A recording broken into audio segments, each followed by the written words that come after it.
So today's video is going to be a little bit shorter, but I really wanted to touch on using different natural sources of water in your practice.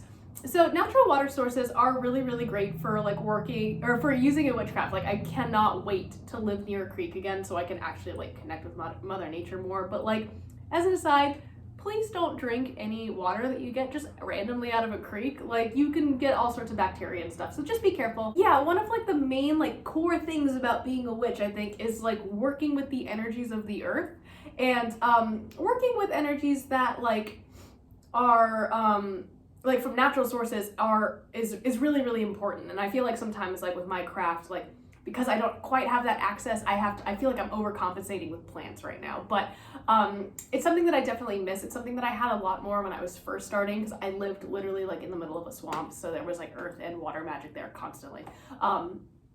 And I miss it a lot. I really can't wait. So yeah, I just wanted to touch on some other ways that maybe you can use water magic from natural sources. First one I wanted to talk about is actually relatively accessible, and that's rainwater. Now, obviously, if you live in the desert, it might be kind of hard to come by, but if you're like me and live in more of a temperate area, it's actually kind of rainy today, and it's really cold out. But rainwater is great for cleansing, for protection, and if you collect storm water, which I believe that I talked about during my storm magic videos. If you are interested in that, check them out. It can be a little bit more chaotic, but add power to your spells. So I really like collecting rainwater. It's really funny. Whenever it rains, my boyfriend will like see how long it takes me to like realize it and then go run and get a jar and be like, I have to go get rain.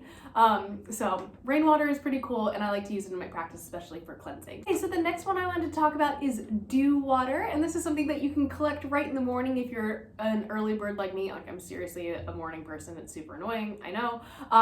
But dew can help with glamour magic, with beauty, and with cleansing. So a lot of witches will use dew to like put on their faces. We have swamp water. So I grew up in Virginia, like kind of on a wetland / swamp. It was like on a weird water table near a river, and it flooded sometimes. But swamp water, just be careful. Sometimes there's some icky stuff living in there, but it is really good for binding and banishing. I really recommend, if you are going to be binding anything, that you take it out to a swamp, because that is like the deepest binding magic that I've ever experienced in my life, and it's very near and dear to my heart because it's just the environment where I grew up. So yeah.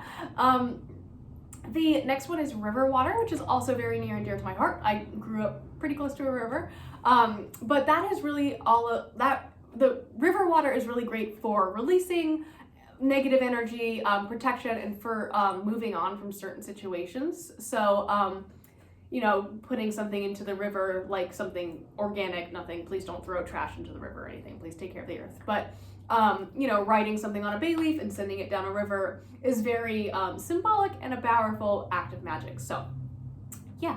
The next one is snow, and this is obviously only applies to part of the year for some people, for most people I would think, but who knows. It was actually really cool to use. I use it a lot more when it actually snows. I was using it, I think I used it in my Imbolc ritual, which was really cool.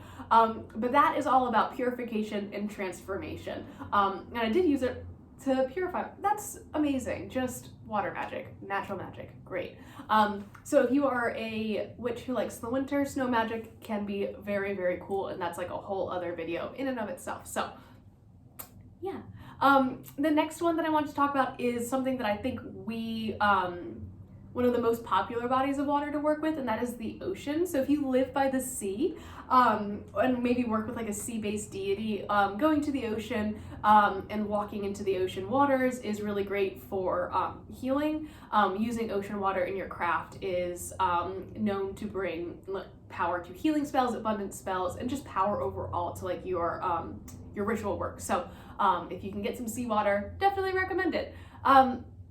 Finally, this is one that is once again near and dear to my heart because I used to go to a lot of lakes, like my grandparents have a lake house, but lake water is really great for peace and relaxation magic. So if you guys think about like the calmness of a lake, I love lakes. I think they're really nice. I actually kind of prefer it to going to the beach because it's like a different energy and there's like mountains and stuff, and I am an earth witch, so I have to be surrounded by rocks all the time.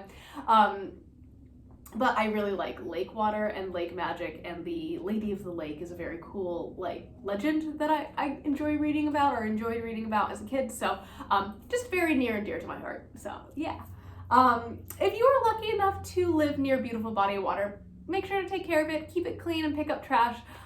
Some witches leave small organic offerings when they collect water for ritual work, so you might want to incorporate that into your practice as well. Just make sure that no one's gonna like, you know, disturb it or get hurt, or an animal might eat it and get sick. Like, you just want to be, you know, just mindful of that. So I hope this gave you guys some good ideas as to how to use natural sources of water in your craft. Leave some more ideas down below, and I'll see you tomorrow.